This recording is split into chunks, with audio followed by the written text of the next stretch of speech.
Hello, everyone. Today we are going to talk about logarithmic functions. So, as we learned in our previous lecture, we have exponential functions which are looking like this. F of x equals e to the power of x, or can be also f of x equals a to the power of x, where a is a positive constant, right? A is greater than 0, and a is we're going to consider cases where a is not equal to 1. Okay, so let's recall how exponential function looks, how the graph of exponential function looks. Let's consider a greater than 1, like 2, for example, and one of the exponential functions is going to look like this. For example, 2 to the power of x. If you look carefully for this function, we are going to see that this function is 1 to 1. How do we know it's 1 to 1? Well, remember that we do have horizontal line test. Horizontal line test is like vertical line test. Vertical line test checks if that's the curve is a function. Horizontal line test is going to check if the function is 1 to 1. You see that horizontal line intersects our curve only at one point. So the function is 1 to 1. And let me write down what is specifically 1 to 1 like in mathematical language. 1 to 1 in mathematical language means that for x1 not equal to x2, so for any 2-point x1 and x2, the value of a function from x1 is not going to be equal value of a function of x2. So if you consider two not equal points x, you are going to have not equal points y, right? So, and if, for example, you have a function which does not pass horizontal line test, for example, this function does not pass horizontal line test, right? You see that for these 2 points, they are different x's, 1 and 2, but actually they do have the same y. So this is not 1, 1, not 1, 2, 1. This 1 and 2, 1 to 1. One of the consequences of the function being 1 to 1 is that it has inverse. So let me go back to my regular color. If f of x is 1 to 1, it has an inverse. And inverse is just going to switch x and y, right? Well, we are going to label that inverse with a special letter. Usually, guys, for inverse, we use something like f inverse, right? So, for example, for function f of x equals x squared, f inverse is a square root of x, right? How we are going to label inverse for exponential function? So for, oh, sorry, highlighter instead of my purple color. Instead of f of x equals a to the power of x, we are going to have inverse f of x equals log with base a of x. So instead of just writing down the square root, we are introducing a whole new symbol for inverse function. What log means? Well, remember we do have cancellation rule for inverses, right? If you take, for example, f inverse from a regular function, right, what are we going to have? The square root, in our case of x squared, which is going to give us x. Well, it's supposed to give us actually absolute value of x, but we are going to assume that we have only positive x's. Going to label x greater than 0, right? And even can be equal to 0. What this cancellation rule is going to mean in this case for logarithmic function or exponential function? It's going to mean that composition of f over f inverse, for example, which is going to be what?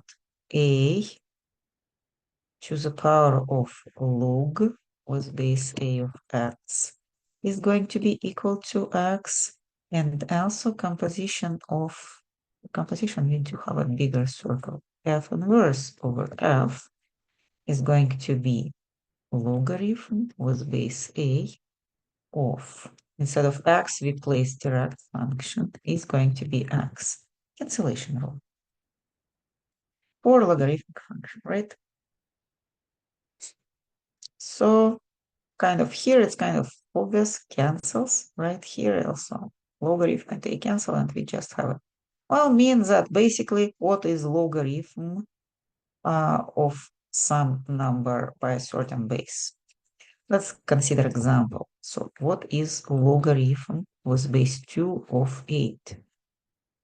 That's a number, logarithm with base 2 of 8. It's a special number. I'm going to label it y, to which you raise 2 to get a. That's going to be like logarithm. Logarithm is the power of 2, which gives you 8.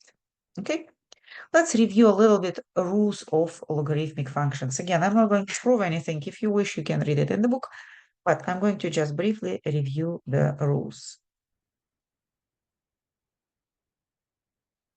Well, most of these rules are coming from rules for powers of the functions.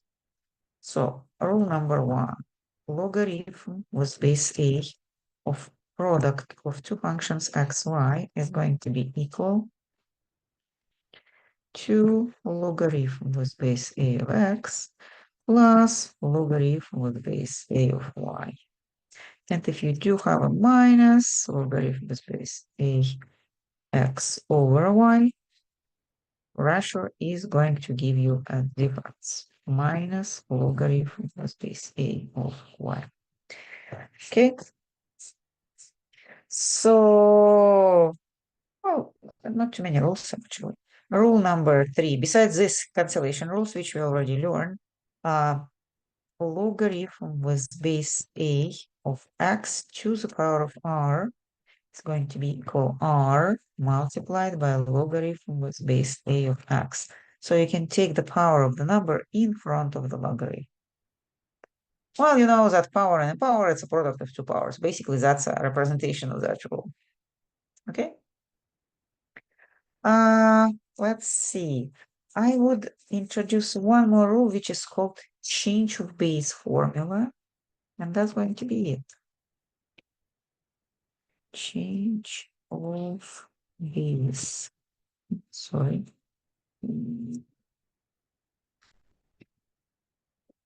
Base formula.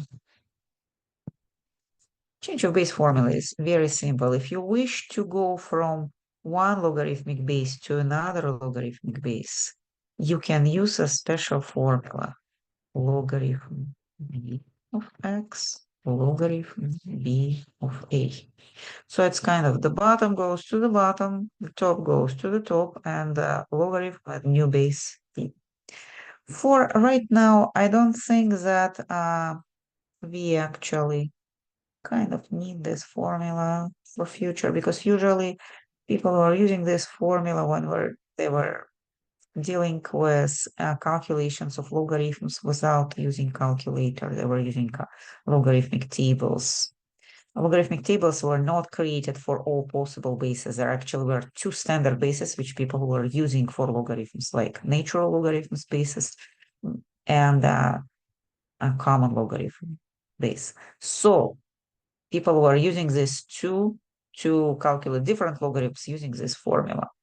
I'll kind of maybe show you one time. For example, somebody wants to calculate a logarithm with this 7 of 15.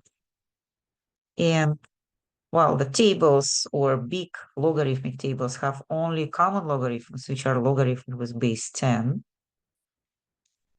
which usually are written either lg of x or log of x, and they mean logarithm with base 10 of x, or logarithm with base e, which are usually written like this. Sorry. ln of x, which is logarithm with base e. So the tables were only for these two. So you can calculate any other using these two. For example, you kind of use a table for a common logarithm, so you can represent it. So logarithm with base 10 of 15 divided over logarithm with base 10 of 7. And you can find this number from the table, this number from the table, and then that divide them. Well, with invention of calculators, we're not actually kind of going to use it a lot. Okay, so why do we need these logarithms? Well, interestingly, remember last section, I was explaining you that we learned only how to differentiate e to the power of x, and we did not learn how to differentiate any power of x. Like we don't really know what is derivative a to the power of x. So today we are going to learn how to calculate it using logarithms. So let me go back to my color differentiation.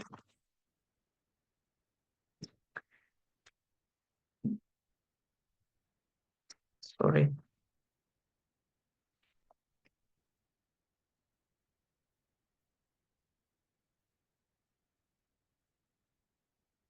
Of f equals a to the power of x. How are we going to differentiate? Well, guys, what we are going to do, we are going to represent a as, sorry, e to the power of log with base e of a, which is actually, according to my definition, supposed to be e to the power of ln of a. Why it's still going to be a? Let's recall that we have this cancellation rule. I'm going to decrease it a little bit and go a little bit back. Cancellation rule tells me that if I have e to the power of log with base e of some number, that's actually that number. I'm using this fact.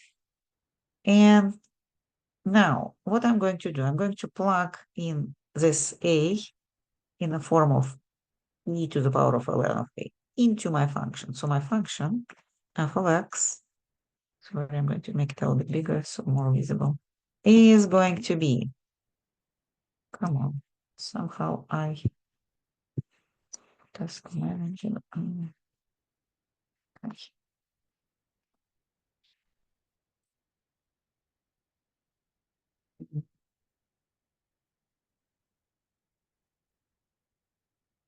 Sorry.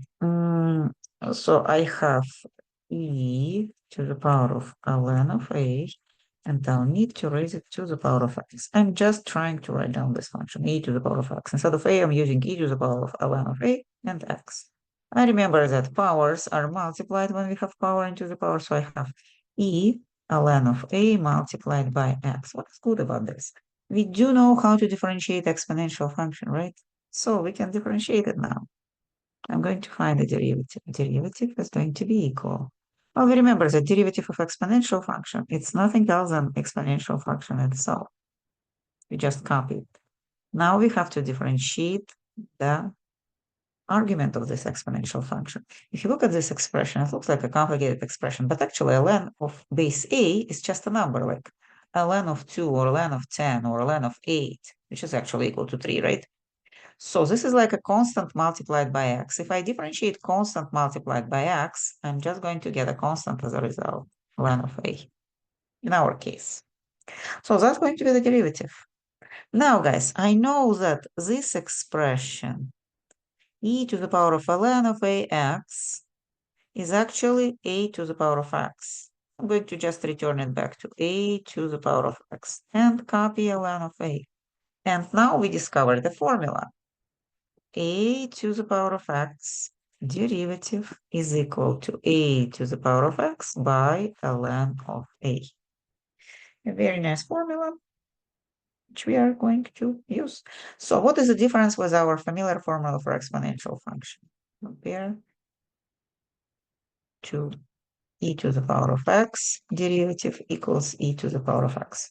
Well, actually, there is no difference. If you imagine that you have e to the power of x here, ln of e to the power of x is equal to exactly 1. So formula is still going to work. just a little difference. So, well, now let's differentiate something. I'm going to have an example. Example number one, I guess, right?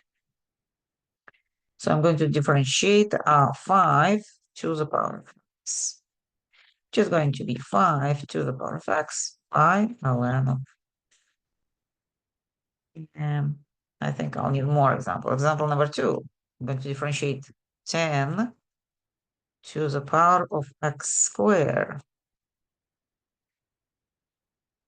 So here it's a little bit more complicated. We do have a composition. So first I differentiate 10 to the power of x squared, like considering x squared as argument. I'll just need to use the formula 10 to the power of x squared by ln of 10, right? Now I'll need to multiply it by derivative of the argument, which is x squared. Derivative is 2x. That's the result. Okay. Uh, next, next topic, we are going to consider how to integrate a to the power of x. Well, guys, what we see that a to the power of x derivative equals a to the power of x multiplied by ln of a. Now, the question is, what is going to be integral of a to the power of x multiplied by ln of a dx? Basically, if I integrate this expression, well, I'm supposed to get whatever I differentiated, right? A to the power of x plus a constant. Well, usually that's not the formula you're going to see in the book, right? In the book, guys, usually you're going to see the formula a to the power of x dx integral without this ln.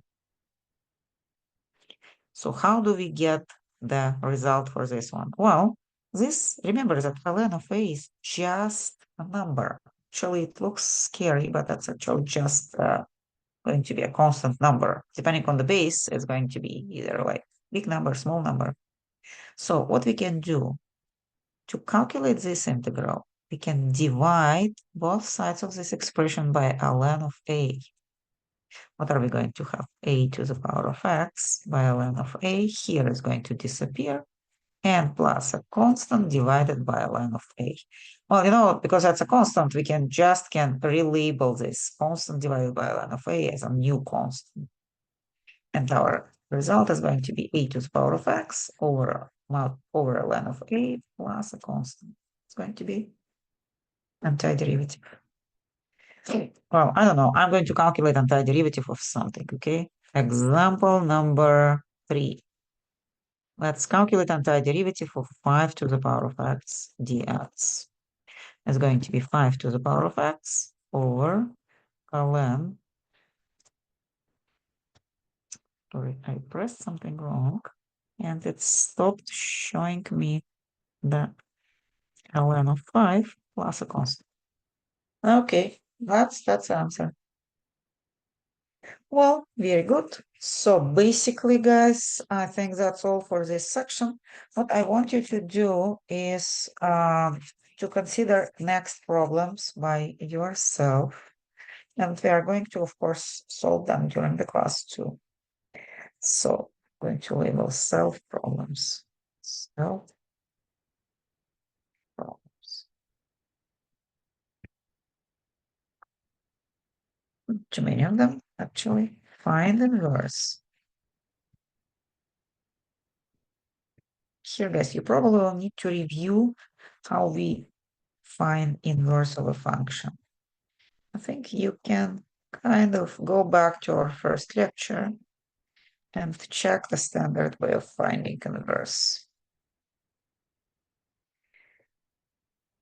Okay, question 2. Differentiate.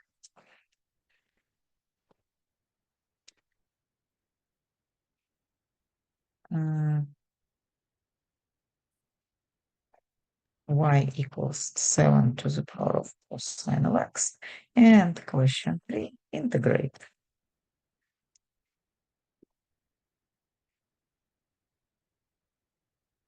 Integral x 2 to the power of x squared dx. So all together like 4 questions.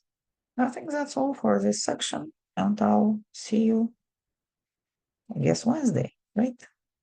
Okay. Thank you everyone for your attention and try to solve these problems.